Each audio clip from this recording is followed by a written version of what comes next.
How to turn on or off mentions from following on REDnote.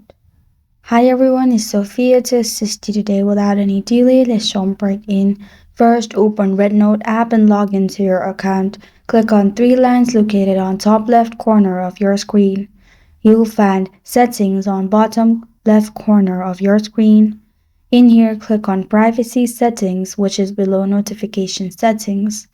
After that, you'll find Only Allow Mentions from Following in here. To turn it on, simply click on it and there will be red color on it. If it's turned off, there is no color on it. And that's how to turn on or off mentions from following on REDnote app. Thank you for joining me today. If this video helps you out, please leave a like and subscribe for more.